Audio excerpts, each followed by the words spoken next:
খালি মাথায় নামাজ পড়া মাকরু, এটা তো মানুষের ফতুয়া, এটা কোনো হাদিসের ফতুয়া না, এটা আমাদের দেশের মানুষের ফতুয়া। খালি মাথায় নামাজ পড়লে মাকরু নয়, কিছু নাই, মাথা ঢাকতে হবে, এটা ফরজ নয়, ওয়াজিব না, সুন্নত না, মুস্তাহাব না, সুন্নত নয়, মুস্তাহাব নয়।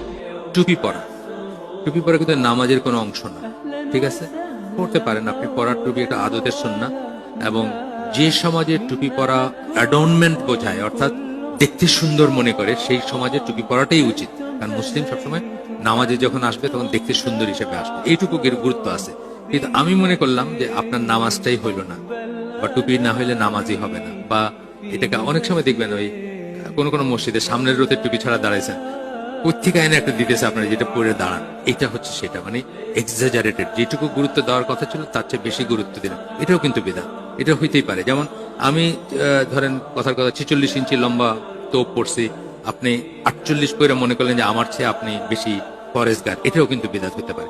তো বিদআতের ব্যাপারে পার্সন টু পার্সন ভ্যারি করতে পারে, একই কাজ আপনার জন্য বিদআত হবে, আমার জন্য না হইতে পারে। আমি কি মনে করলাম সেটা খুব ইম্পর্টেন্ট জিনিস। আচ্ছা।